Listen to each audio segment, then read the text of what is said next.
नमस्कार। आपका स्वागत है दोस्तों। ईश्वर का वास तो हम सभी के हृदय में होता है। ईश्वर सृष्टि के कण कण में वास करते हैं, लेकिन जब भगवान को उनके मंगल रूप में बनी हुई मूर्ति में देखकर उनकी पूजा करते हैं तो हमारी पूजा का हमें कई गुण अधिक फल प्राप्त होता है। भगवान को मूर्ति रूप में स्थापित करके उनकी पूजा करने के पीछे आध्यात्मिक ही नहीं बल्कि उसके पीछे वैज्ञानिक रहस्य भी छिपा हुआ है। जब हम अपने आराध्य को मूर्ति के रूप में देखते हैं तो हमारा मन और मस्तिष्क संपूर्ण रूप से भगवान के लिए अर्पित हो जाता है। जब हम अपने पूजा घर में भगवान की मूर्ति रखते हैं तो हमारा मन भगवान की ओर केंद्रित हो जाता है और हम एकाग्रता से भगवान के साथ जुड़ जाते हैं।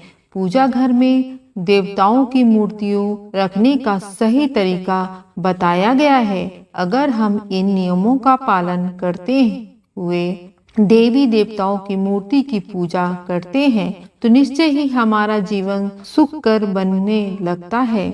गलत तरीके से मूर्ति रखना, बिना विधि के मूर्ति की पूजा करना, चित्र विचित्र मूर्तियों की स्थापना करना, पूजा घर में देवताओं के अलावा अन्य मूर्तियों रखना आदि प्रकार की छोटी छोटी गलतियों के कारण भी हमारे घर में नकारात्मक होती है, क्योंकि इन देवताओं की पूजा की विधि बहुत ही कठिन होती है और इनकी पूजा करते समय कठोर नियमों का पालन करना पड़ता है जो साधारण मनुष्य नहीं कर पाते हैं। जिस कारण से शास्त्रों में कुछ मूर्तियों को घर में रखने की मनाही की गई है। कुछ लोग जाने अनजाने में इन मूर्तियों को पूजा घर में लाकर रख देते हैं, जिसका अशुभ प्रभाव उनके जीवन पे पड़ता है। कुछ देवी देवताओं की पूजा तंत्र साधना तथा आरोग्य विधि के द्वारा की जाती है और तांत्रिक पूजा हम अपने घर में नहीं कर सकते। आज हम जानेंगे कि हमें पूजा घर में किस प्रकार की मूर्तियों को नहीं रखनी चाहिए, कौन सी मूर्ति अशुभ फल देती है और कौन सी मूर्ति शुभ फल देने वाली होती है, और घर की सारी नकारात्मक भी दूर हो जाती है। वास्तु के अनुसार पूजा घर में ही ईशान दिशा में बनवाना चाहिए। इससे बनी चीजें आदि नहीं रखनी चाहिए। इसका पूजा घर की ऊर्जा पर नकारात्मक प्रभाव पड़ता है। पूजा घर में सदैव या प्रतिदिन ही दीप जलाए रखना चाहिए।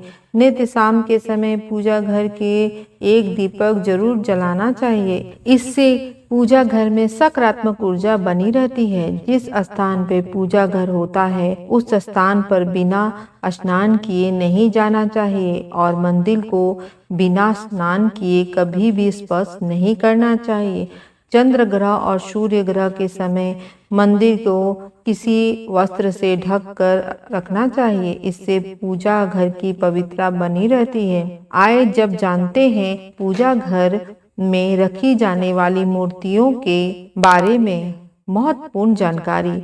सबसे पहले यह है कि गणेश जी की मूर्ति पुराणों में भगवान गणेश जी को प्रथम पूजनीय माना जाता है। किसी भी कार्य की शुरुआत करने से पहले भगवान गणेश जी की पूजा की जाती है। पूजा घर में गणेश जी की एक ही मूर्ति रखनी चाहिए।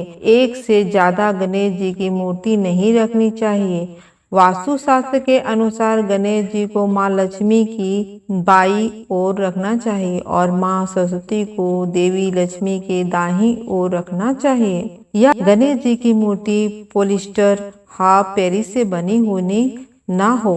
गणेश जी की खड़ी हुई अथवा नाचते हुए गणपति की मूर्ति नहीं रखनी चाहिए। गणेश जी की विराजमान स्थान पे आशीर्वाद देते हुए मुद्रा में मूर्ति रखनी शुभ होती है। दोस्तों, दूसरी यह है माता लक्ष्मी की मूर्ति घर में होना बहुत ही आवश्यक होता है। माँ लक्ष्मी धन संपत्ति और सुख समृद्धि प्रदान करती है। जिस स्थान पे उनका वास होता है उस स्थान पे कभी दरिद्रता नहीं आती है।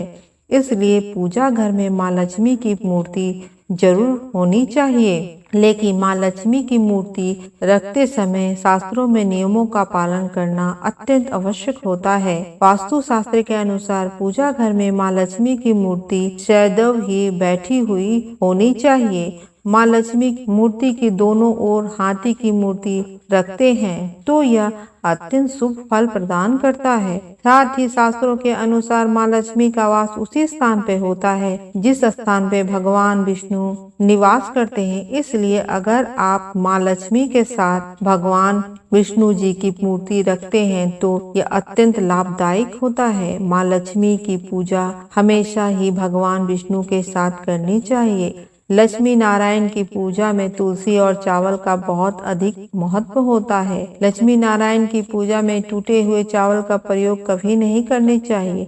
चावल साबुत होने चाहिए जिन्हें शास्त्रों में अक्षत कहा जाता है। तीसरी यह है हनुमान जी की मूर्ति। दोस्तों, अक्सर हनुमान जी की मूर्ति रखने में लोगों के मन में असमंजस की स्थिति पैदा होती है कि पूजा घर में मूर्ति रखे या नहीं रखे। लेकिन आपको बता दें कि पूजा घर में हनुमान जी की मूर्ति जरूर रखनी चाहिए। हनुमान जी कष्टों का नाश करने वाले देवता है। घर में हनुमान जी हो तो किसी भी प्रकार का भय नहीं रहता है।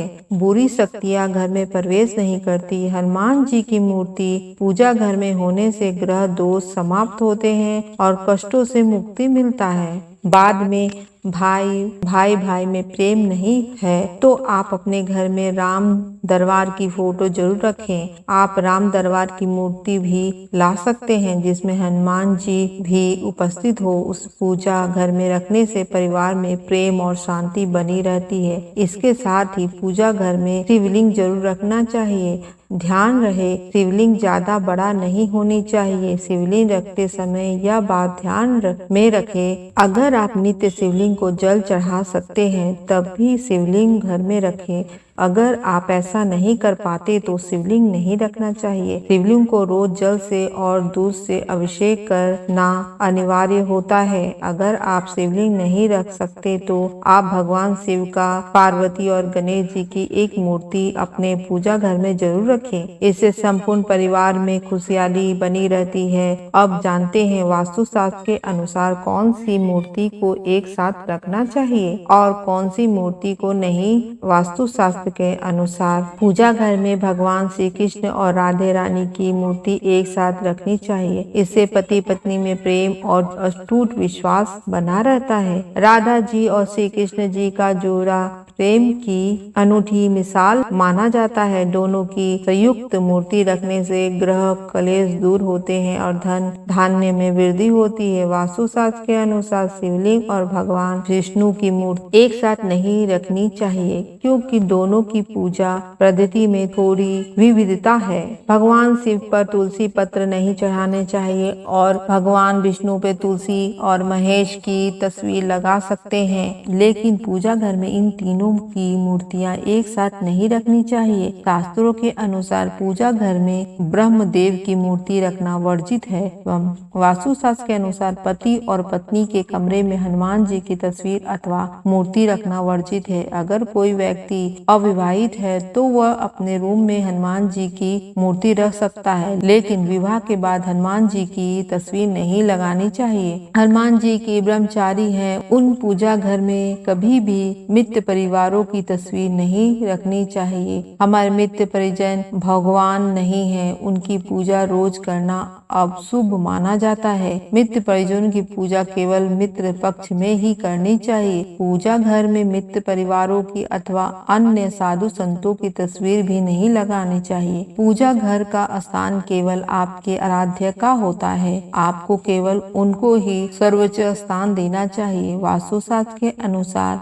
पूजा घर में कभी भी राहु, केतु, शनि देव या माँ काली आदि की तस्वीर अथवा मूर्ति भी नहीं रखनी चाहिए, क्योंकि ये सभी देवता उग्र देवता की श्रेणी में आते हैं। इनकी पूजा तंत्र साधना से की जाती है। इनकी पूजा करना अत्यंत कठिन कठिन होता है और कोई भी साधारण मनुष्य उनकी पूर्ण विधि से पूजा नहीं कर सकता। इन देवताओं की पूजा में चूक होने पर अशुभ परिणाम प्राप्त होता है, इसलिए पूजा घर में इन्हें कभी नहीं रखना चाहिए। पूजा घर में किसी भी देवताओं की उग्र अवस्था वाली तस्वीर अथवा मूर्ति ना रखें। देवी देवताओं की मूर्तियां अथवा तस्वीर प्रसन्न मुद्रा वाली और आशीर्वाद देते हुए होनी चाहिए। लड़ाई युद्ध की तस्वीर कभी भी पूजा घर में रखना वर्जित माना गया है। पूजा घर नियम रूप से स्वच्छ करते रहे ताकि पूजा घर का वातावरण पवित्र बना रहे। पूजा घर को कभी भी गंदा नहीं रखना चाहिए। अगर पूजा घर में नकारात्मक ऊर्जा होगी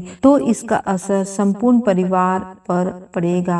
आपके पास अधिक समय नहीं है तो आप अपने पूजा घर में केवल एक ही मूर्ति रखें जो आपको आराध्य है अथवा कुछ देवताओं की है। बहुत सारी मूर्तियां रखकर उनकी पूजा न करने से देवी देवताओं का अपमान होता है। तो दोस्तों, इस प्रकार से आप अपने पूजा घर में देवी देवताओं की मूर्ति रखकर घर का वातावरण पवित्र बना सकते हैं। उम्मीद है आपको यह जानकारी अच्छी लगी होगी। वीडियो को लाइक जरूर करें, कमेंट में जय श्री कृष्ण जरूर लिखें, साथ ही चैनल को सब्सक्राइब करें। आप सभी का धन्यवाद।